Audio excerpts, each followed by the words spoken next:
Assalamualaikum warahmatullahi wabarakatuh. Shalom, Om Swastiastu, Namo Buddhaya, salam kebajikan, salam sejahtera untuk kita semua. Yang saya hormati Bapak Dr. Normanza MPD, selaku dosen mata kuliah penelitian pendidikan bahasa dan sastra. Sebelumnya, perkenalkan nama saya Ranisa Yulianti dengan NPM A1A021104. Saya dari kelas 5C, Program Studi Pendidikan Bahasa Indonesia, Fakultas Keguruan dan Ilmu Pendidikan Universitas Bengkulu. Di sini, saya akan menjelaskan materi mengenai pendekatan kualitatif, kuantitatif, dan metode R&D atau metode campuran. Sarapan pagi dengan roti, bersiap-siap pergi bekerja. Sebelum masuk ke pembahasan inti, saya menyapa, hello semuanya. Pada video kali ini kita akan membahas tentang metode penelitian kuantitatif, kualitatif, dan metode R&D. Materi yang pertama yaitu metode penelitian kuantitatif. Metode penelitian kuantitatif adalah metode penelitian yang berfokus pada angka dan statistik dalam pengumpulan serta analisis data yang dapat diukur.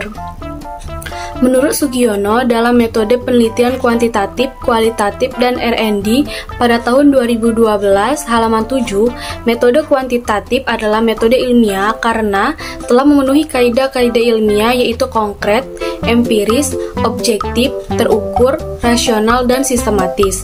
Disebut metode kuantitatif karena data penelitian berupa angka-angka dan analisis menggunakan statistik. Materi selanjutnya yaitu jenis-jenis penelitian kuantitatif.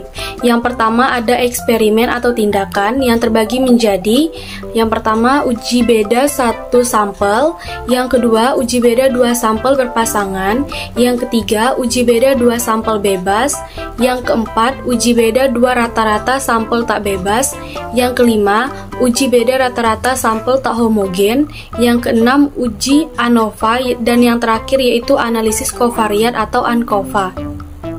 Yang kedua ada korelasi atau tidak memberikan tindakan. Yang pertama yaitu ada korelasi sederhana, yang kedua ada korelasi ganda.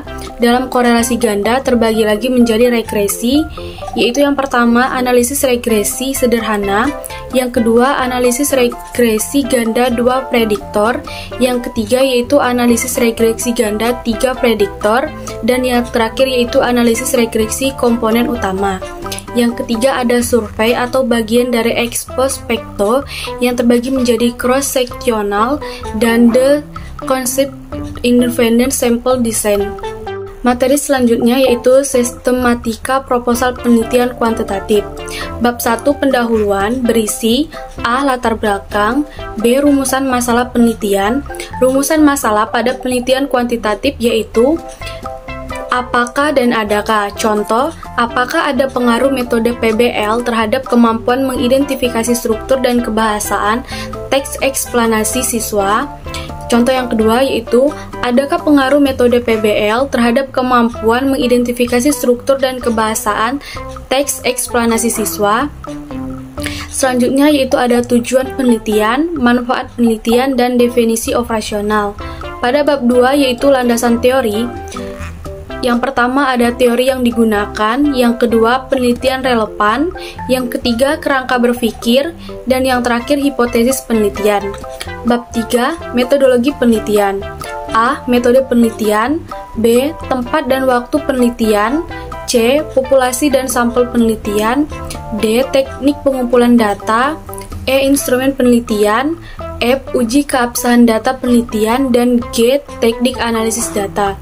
Selanjutnya bab 4 hasil penelitian dan pembahasan. Bab 5 kesimpulan dan saran, daftar pustaka, dan lampiran.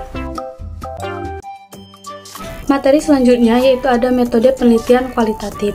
Metode penelitian kualitatif adalah metode yang bersifat lebih menyelidiki hingga menghasilkan data yang dijabarkan secara naratif.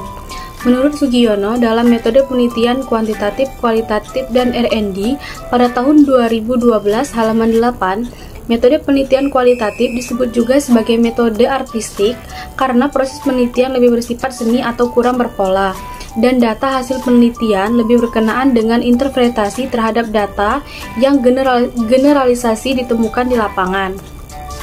Metode penelitian kualitatif juga disebut sebagai metode penelitian yang berlandaskan pada filsafat Fospositisme digunakan untuk meneliti pada kondisi objek yang alamiah atau sebagai lawannya adalah eksperimen, di mana peneliti adalah sebagai instrumen kunci. Teknik pengumpulan data dilakukan secara triangulasi atau gabungan.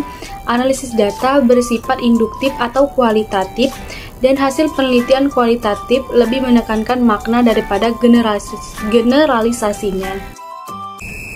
Materi selanjutnya yaitu jenis-jenis penelitian kualitatif. Yang pertama ada grounded theory, yang kedua ada etnografi, yang ketiga ada studi kasus, yang keempat ada naratif, yang kelima ada fenomenologi, dan yang terakhir ada historis. Materi selanjutnya yaitu ada sistematika proposal penelitian kualitatif. Bab 1 pendahuluan, latar belakang. Latar belakang berisi kebijakan, penelitian relevan, hasil observasi, kelebihan dari materi yang dikembangkan berdasarkan teori dan penelitian relevan. B. Ruang lingkup penelitian. C. Rumusan masalah penelitian. Rumusan masalah yang dipakai dalam penelitian kualitatif yaitu bagaimana.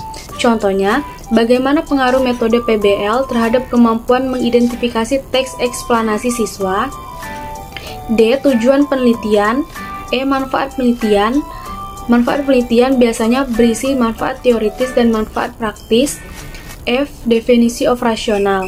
Bab 2 landasan teori. Landasan teori berisi kajian teori sistematika proposal, penelitian yang relevan, kerangka berpikir, dan rancangan model. Bab 3 metodologi penelitian.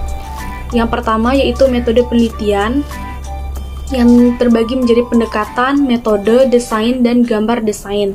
Yang kedua yaitu tempat dan waktu penelitian. Yang ketiga, prosedur penelitian pengembangan. Terbagi menjadi 3 tahap, yaitu tahap pertama studi pendahuluan, tahap kedua pengembangan model, dan tahap ketiga evaluasi atau pengujian model. Yang keempat ada teknik pengumpulan data. Yang kelima ada instrumen penelitian, yang keenam teknik analisis data, dan yang terakhir uji keabsahan data penelitian. Bab 4 hasil penelitian dan pembahasan. Bab 5 simpulan dan saran, daftar pustaka, dan lampiran. Materi yang terakhir yaitu rumusan masalah penelitian R&D atau campuran. Yang pertama yaitu bagaimana hasil analisis kebutuhan tentang modul ajar menulis teks eksplanasi yang digunakan oleh guru dan siswa di kelas 10 SMA Negeri 4 Kaur. Instrumen yang digunakan yaitu lembar analisis SWOT, kelemahan dan kelebihan. Contoh yang kedua, bagaimana hasil desain modul ajar pada materi teks eksplanasi berbasis project-based learning. Instrumen yang digunakan adalah peneliti, mendesain atau membuat gambar modul ajar. Yang ketiga, apakah hasil pengembangan modul ajar materi menulis teks eksplanasi berbasis PBL layak digunakan oleh siswa kelas 10 SMA Negeri 4 Kaur. Instrumen yang digunakan yaitu lembar angket, kelayakan dari pakar bahasa, atau bisa juga menggunakan skala riset. Yang keempat, bagaimana implementasi modul ajar materi menulis teks eksplanasi berbasis PBL pada siswa kelas 10 SMA Negeri 4 Kaur. Instrumen yang digunakan yaitu lembar observasi. Yang kelima, apakah modul yang sudah diimplementasi efektif digunakan oleh guru dan siswa? Instrumen yang digunakan yaitu teks dan penulis. Pemaparan materi tentang metode penelitian kuantitatif, kualitatif, dan R&D telah selesai. Mentari senja telah tenggelam, hujan turun mulai terjatuh. Kututup presentasi dengan salam. Wassalamualaikum warahmatullahi wabarakatuh.